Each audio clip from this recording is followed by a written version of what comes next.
नमस्कार, पहाड़ समाचार लेकर हूं मैं आपके साथ आशीष पांडे। बुलेटिन की शुरुआत करते हैं बड़ी खबर से और दिल्ली से इस वक्त की बड़ी खबर आ रही, जहां दिल्ली दौरे पर सीएम पुष्कर सिंह धामी आज प्रधानमंत्री से मुलाकात करते हुए नजर आएंगे। पुष्कर सिंह धामी, थोड़ी देर में यह मुलाकात संभव है।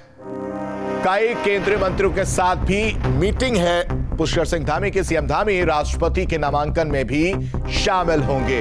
तो बड़ी और अहम खबर इस वक्त की आपको बता रहे हैं दिल्ली से, जहां दिल्ली दौरे पर सीएम पुष्कर सिंह धामी पहुंचे हुए हैं और राष्ट्रपति के नामांकन में भी वो शामिल होंगे। 24 जून को मुर्मू के नामांकन में वो शामिल होंगे। एनडीए की राष्ट्रपति उम्मीदवार हैं द्रौपदी मुर्मू और उन्हीं के नामांकन में ये शामिल होंगे। उससे पहले आज थोड़ी देर बाद प्रधानमंत्री नरेंद्र मोदी से मुलाकात पुष्कर सिंह धामी, मुख्यमंत्री उत्तराखंड के, मुलाकात करते हुए नजर आएंगे। प्रधानमंत्री से मिलेंगे। साथ ही साथ थोड़ी देर में सीएम धामी कई केंद्रीय मंत्रियों से भी मीटिंग करेंगे। वहीं आज दिल्ली में कई वरिष्ठ नेताओं से मिलेंगे सीएम धामी। दोपहर 2 बजे रक्षा मंत्री राजनाथ सिंह से भी मुलाकात करेंगे। शाम 6 बजे जेपी नड्डा, बीजेपी के राष्ट्रीय अध्यक्ष, उनसे मुलाकात करेंगे। सीएम धामी चंपावत चुनाव में जीत के लिए आभार प्रकट करेंगे। साथ ही साथ आगे की कार्य योजना को लेकर भी चर्चा की जा सकती है, चर्चा की जाएगी। दिल्ली से बड़ी खबर आपको बता रहे हैं, आज दिल्ली दौरे पर यहां और इस खबर पर ज्यादा जानकारी के साथ निशांत राय हमारे साथ जुड़ चुके हैं। निशांत, दोपहर 2 बजे रक्षा मंत्री से मुलाकात होगी और शाम 6 बजे जेपी नड्डा से मिलेंगे। साथ ही साथ प्रधानमंत्री से भी मुलाकात की बात सामने आ रही। कब तक ये मुलाकात होगी?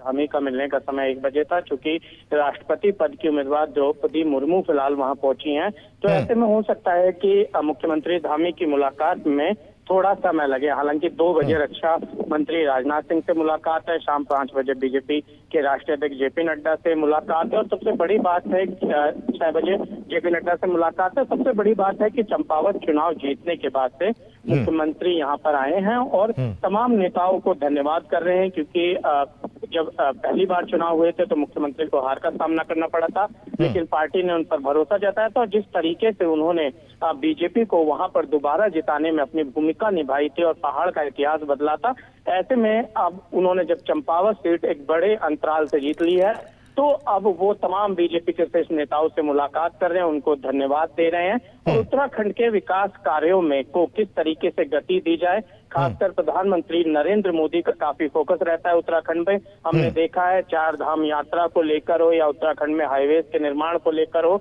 या उत्तराखंड की आम जनता को तमाम तरह की सहूलियत, खासकर एम्स के बात की जाए, देने की बात की हो, ये तमाम चीजें प्रधानमंत्री के जहन में रहती हैं और मुख्यमंत्री इन चीजों को कितनी गति से आगे बढ़ा सकते हैं, तो समझ लीजिए इस पर चर्चा होगी। और सबसे बड़ी बात है कि 2024 में लोकसभा चुनाव है और उत्तराखंड में बीजेपी एक बार फिर सारी सीटों पर जीत हासिल करे, इसको लेकर बीजेपी की क्या रणनीति रहने वाली और जनता के बीच केंद्र और राज्य सरकार अपनी योजनाओं को बेहतर ढंग से कैसे डिलीवर करे, इन सब चीजों पे बातचीत होगी। बिल्कुल निशांत, तमाम जानकारी के लिए आपका बेहद शुक्रिया। आज दिल्ली में कई वरिष्ठ नेताओं से भी सीएम धामी मिलेंगे।